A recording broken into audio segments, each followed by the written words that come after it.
Hi there, this is Manny with Classic Auto Repair. We're looking at a 72 Challenger going over the bottom of the car. Finally got it up and running with a new carburetor, and I did some tuning, battery, cablings, things like that to get it running. It's a nice build. Car was well built. Going through it, just kind of finishing up items that I see on the list. And I'll go over a couple of things while I've got it up here with you right now.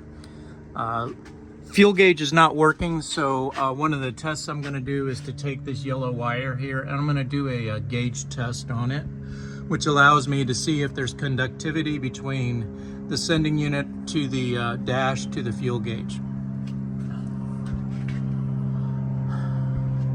So I'll be checking that because I'm not getting any readings from the fuel gauge right now.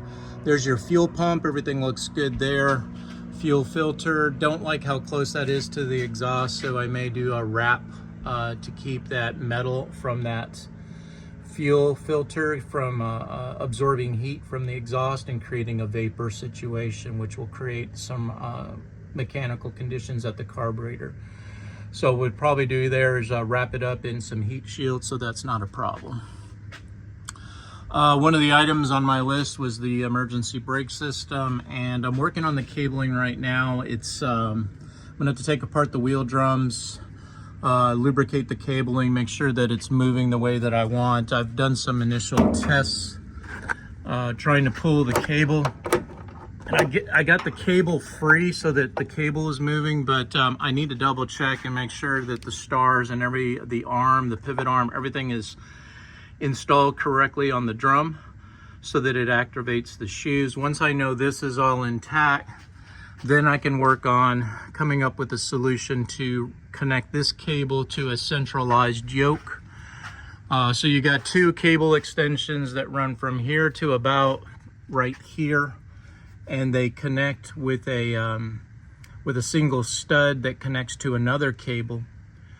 And then so there's a section that's about 4 or 5 feet long of cabling that goes to this point, and then from here it goes through and up into the firewall where it connects to a pedal linkage. And I have the pedal linkage. I'm not sure if it's complete or if it's functional. It's one of the things I'm going to have to test. And then of course we're missing a lot of cabling up here that needs to be, so there's the main pedal cable and then the connector yoke up here and then the cabling that runs here, and there's got to be some brackets and stuff that hold everything in place. So that'll be my next checkout for you to see what I can do there and get that all working. Let's see, going back to the back, everything looks good back here. The rear axle, brake lines, sway bar, bushings, everything looks good. Leaf springs are mounted correctly. I don't see any issues there. Cabling is run okay for the electrical and the fuel lines, with that one exception that we discussed. Brake lines over here connected, looking good. Metal brake lines all brand new, which is always a good thing. Just checking to make sure that we don't have any leaks at any of the junctions, which looks good here. This looks like a primary shutoff for the power, which looks like it's located right around the seat. So probably underneath the seat there's a lever to turn the power off to the main system, which would probably cut out the starter so that the car won't start without it on there. Metal looks really good and clean. Everything's been redone, so you can really see there's no rust present on the car. It's already been patched and repaired. I don't see any structural damage on the subframe front. It looks good. Everything is welded correctly. Some modifications were made to make the transmission fit. And I'm looking to make sure all the bolts are on there and tight, and we're looking good there. So this is the bottom of your shifter and all the linkage and rods. And there's some leaking happening. This is just, of course, from setting, and the seals just are going to do that. So you got some small gearbox dripping, but nothing major. Front of the engine looks good and dry. Of course, it hasn't been driven, so that's probably going to reveal any seal leaks as we go. One concern is right here where the exhaust header is hitting on the inspection cover flange. So my recommendation there will be to do a modification to this plate. I don't know if I can get in there at this point. It's going to be real difficult. Maybe from this back side I can cut that plate. I just don't know if I can get all of that done without damaging the exhaust. So we'll see what we can do. But you don't want that hitting right there. That's going to cause a vibration that you'll feel through the car. Front brakes and suspension look good. I don't see any problems with the installation. Everything looks good. It's the way I would do it. Got all new bushings, pads, rotors, calipers, hoses. End link bushings for the sway bar are new. That's those little red things there. And the red calipers, everything has been replaced up front, so we're looking pretty good there. All the tie rods are brand new, suspension connections, all that is good and fresh, with new bushings installed on the subframe and the cross member. So like I said, everything that needs to be done has been done on the car for suspension. Bottom of the motor, I don't see any leaks present on the power steering pump. That's what that is right there. Power steering hoses look good and tight and connected. Don't see any leaking coming from the front timing chain cover or the main shaft seal on the front harmonic balance pulley. Hoses look good and tight on the radiator and the cooling systems. Got a new fuel filter up there. Alternator looks good. Belts are new.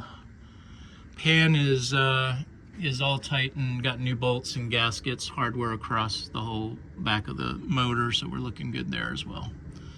All right, so under the suspension, wiring is tucked up the way that it should. I don't see any damage or issues to be concerned about from a front impact. I don't see the frame rails being damaged or crooked.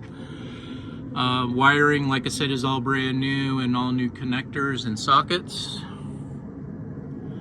So front of the car is looking really good. I got a installation of the hood cable, which is going to go up here on this latch, and I just installed this electric fan, a 16-inch, which will push a lot of air through the radiator, keep the motor cool in city traffic, because this motor is going to get hot if you don't have a really good cooling system on it. Exhaust system looks good. It looks nice. I don't hear any rattles in it, so we're looking good there. Everything looks good back out of the back of the car as well. All right, so initial things, I think, like I said, need to focus on the emergency brake system, need to check the fuel system for the gauge, need to do some modifications to the exhaust, try to move it away or do some cuts on that inspection plate to open up the gap of clearance. It starts right up now. It's been setting for a couple of weeks. I pumped it 3 times on the gas pedal and she fires right up and idled nicely. Was able to pull it out and put it up here on the lift with no problems at all. So I think we got the start condition fixed. And now we're just kind of finaling up some little things. It does not have a speedometer cable. So we have no speedo, and there's a couple of ways to do it. We can look into a GPS speed head, which uses satellites to tell you how fast you're going. If that's available, I'll let you know. This is where the speedo cable connects to the transmission. It's missing the bullet, the clamp, the bracket, and the cable. There's some parts here that are not here that will be needed. If we go the traditional cable route to the speedometer head, there's some parts here that will need to be acquired. All right, so that was the last thing on my list for the bottom of the car. So this is Manny with Classic Auto Repair. Thanks for watching. Have a great day. Bye.